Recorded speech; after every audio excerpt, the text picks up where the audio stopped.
भाई जो गुरु वचन पे डट गए, कट गए फंद 84 के। समर्थ अल्लाह के विषय में अन्य जानकारी यानी कुरान का ज्ञान जिसने दिया था हजरत मोहम्मद जी को, वो तो शैतान था, डुप्लीकेट अल्लाह था।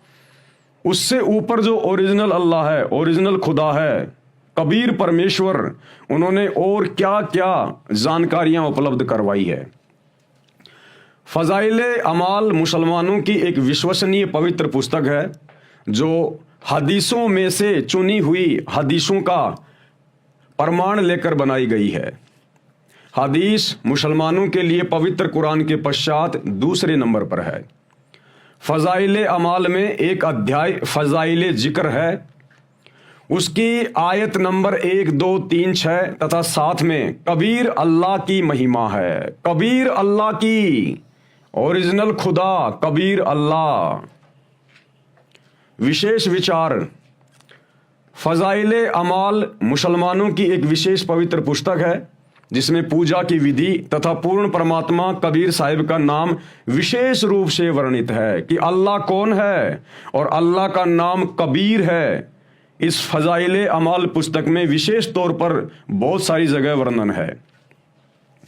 जैसा कि आप निम्न फजाइले अमाल के ज्यों के त्यों लेख देखेंगे, उनमें फजाइले जिक्र में आयत नंबर 1, 2, 3, 6 तथा 7 में स्पष्ट प्रमाण है कि पाक कुरान का ज्ञान उतारने वाला अल्लाह ब्रह्म यानी काल अर्थात क्षर पुरुष कह रहा है कि तुम कबीर अल्लाह की बड़ाई बयान करो। जो आयतें यहाँ आपको लिख कर दी गई हैं फजाइले अमाल पुस्तक से, उसमें साफ साफ हजरत मोहम्मद को कुरान का ज्ञान देने वाला, जिसे मुसलमान अपना अल्लाह समझ रहे हैं, हकीकत में वो शैतान है।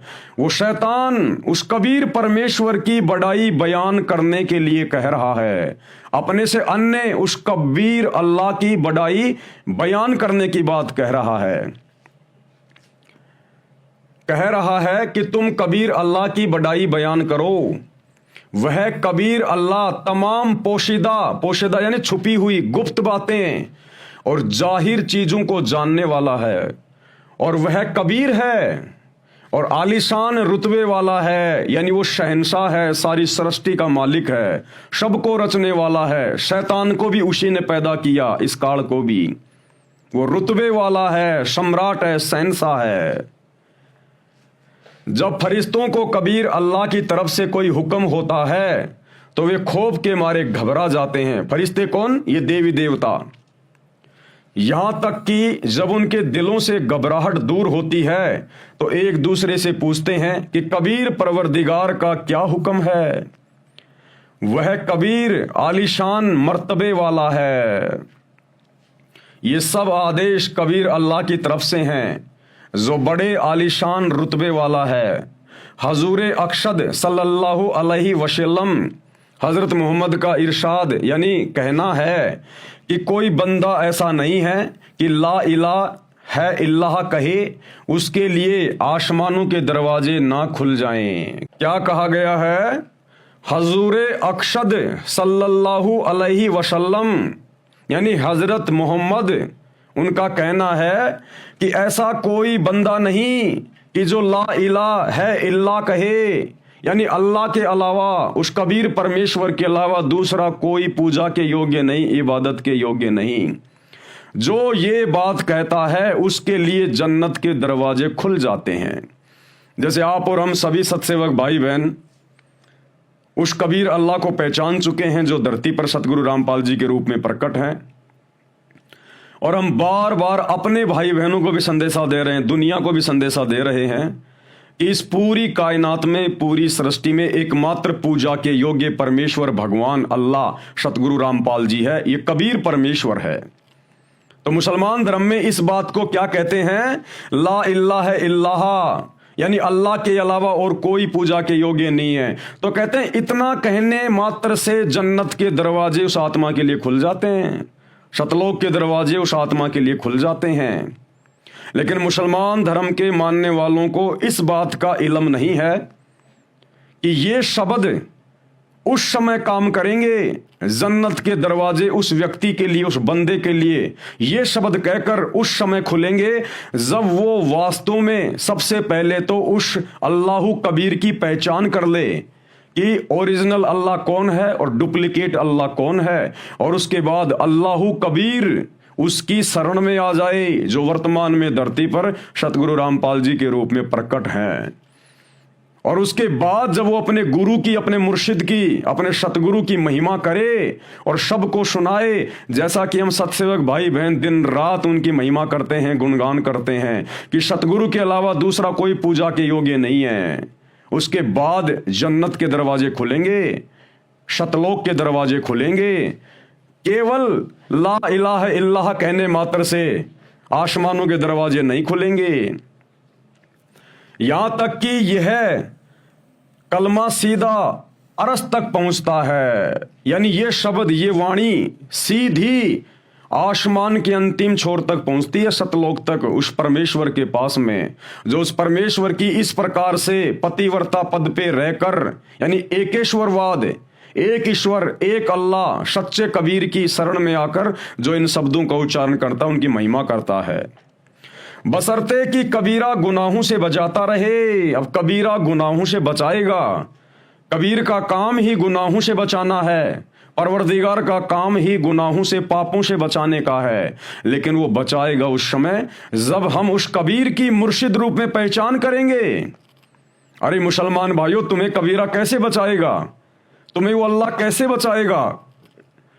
पूरा मुसलमान समाज तो इस गलत थ्योरी के ऊपर टिका हुआ है कि अल्लाह तो निराकार है, अल्लाह बेचून है, अल्लाह दिखाई नहीं देता, अल्लाह धरती पे आता ही नहीं है, अल्लाह मनुष्य रूप में आता नहीं है।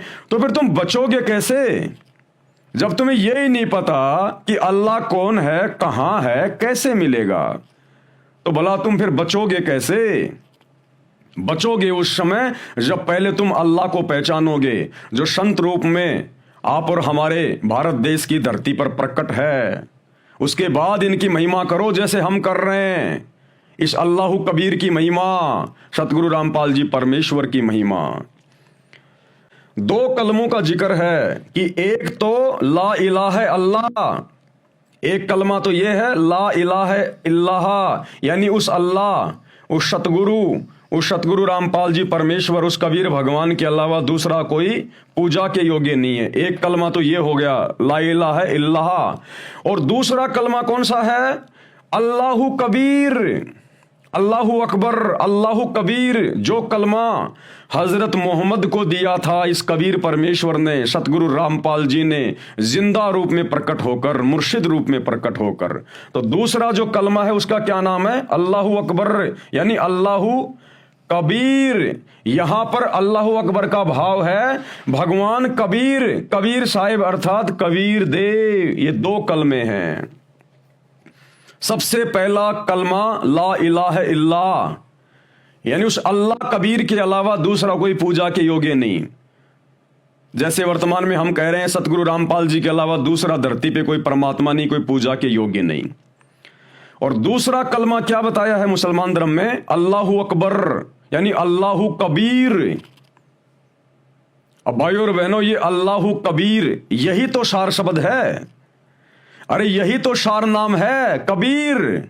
कबीर ही तो सार नाम है जो मुक्ति का मूल मंत्र है।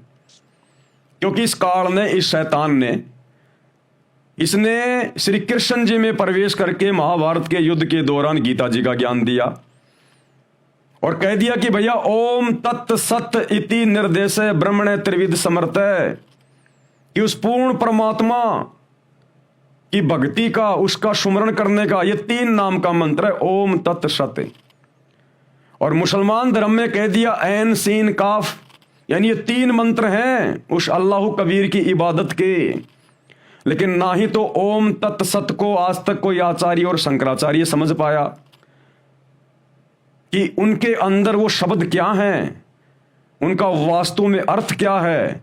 हिंदू धर्म का आज तक कोई भी पंडित, आचार्य, शंकराचार्य उस ओम तत्सत के भेद को खोल के नहीं बताया सिवाय सतगुरु रामपाल जी के। और मुसलमान धर्म में जो ऐन सीन काफ ये जो 3 मंत्र हैं, इनका अर्थ आज तक कोई भी विश्व का मुल्ला मौलवी नहीं बता पाया। और मुसलमानों ने तो कुरान शरीफ में यहां तक ये लिख के छोड़ दिया कि इन आयतों का अर्थ तो खुदा ही जानता है, खुदा ही बता सकता है।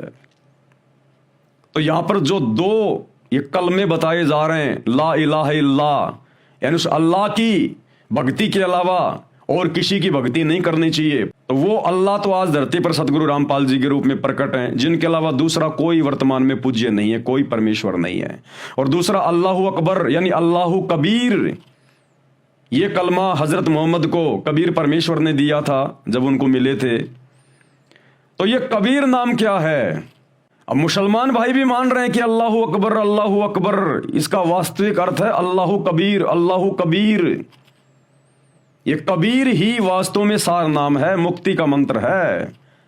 लेकिन जब तक आप उस कबीर को नहीं पहचानोगे, जो संत रूप में धरती पर आता है, मुर्शिद रूप में धरती पे आता है, और जब तक उसकी शरण में आके विधिवत ये मंत्र उनसे प्राप्त नहीं करोगे, तब तक आप मुक्ति के अधिकारी नहीं हो। कब्रों में सड़ोगे, कब्रों में, नरक में डाले जाओगे, नरक में। जन्नत तो बहुत दूर की बात है, 7वां आसमान, सतलोक तो शोपन जैसी बात है। क्योंकि वो कबीर अल्लाह, कबीर परमेश्वर, इबादत कबीरा, उसका कोई शरीर नहीं है। वो चाहे जैसा शरीर धारण कर लेता है, वो तो शब्द स्वरूपी राम है। उसकी देह, उसका शरीर, उसकी बॉडी है शब्द शक्ति, वो जैसा चाहे वैसा रूप बना ले। तो कबीर नाम उसके शरीर का नहीं है, कबीर नाम उसकी मुक्ति का है, कबीर नाम उसका मूल मंत्र है। तभी तो मुसलमान धर्म में ये 2 कलमे सबसे ज्यादा पाक और पवित्र माने जाते हैं। और गुरुदेव भगवान ने भी हमें बताया कि कबीर नाम को यदि कोई नींद में भी ले लेगा, वैसे ही ले लेगा बेमतलब, तो भी वो पुण्य का अधिकारी बनेगा और उसके पाप कटने शुरू हो जाएंगे। क्योंकि कबीर नाम उस परमेश्वर अल्लाहु कबीर के शरीर का नहीं है, उसकी बॉडी हाड़ मांस की बनी हुई नहीं है, उसका तो तेज पुंज का शरीर है, नूरी शरीर है। तो ये कबीर नाम फिर है क्या? ये कबीर नाम ही सार नाम है, सार शब्द है, उसकी मुक्ति का नाम है। तो आप और हमारा सौभाग्य है भाई और बहनों, जो जानकारी अब हमें मुसलमान धर्म की पुस्तकों से मिल रही है, ये सारी जानकारी तो गुरुदेव भगवान ने हमें सन 1994 से देनी शुरू कर दी, और यही मंत्र हम जाप कर रहे हैं। तो आप और हमारा कितना बड़ा सौभाग्य। मुसलमान धर्म अभी नींद में है, जागा भी नहीं है। ज्यादातर हिंदू समाज अभी नींद में है, जागा भी नहीं है। और आप और हमें परमात्मा ने मोक्ष के नजदीक लाके खड़ा कर दिया, मोक्ष के नजदीक। ला इलाहा इल्लल्लाह और दूसरा अल्लाहु अकबर यानी कबीर। यहां पर अल्लाहु अकबर का भाव है भगवान कबीर, कबीर साहिब अर्थात कबीर देव। फिर फजाइले दरूद शरीफ में भी कबीर नाम की महिमा का प्रत्यक्ष प्रमाण छुपा नहीं है। भाई जो गुरु वचन पे डट के कट गए फंद 84 के, कट गए फंद 84 के, कट गए फंद 84।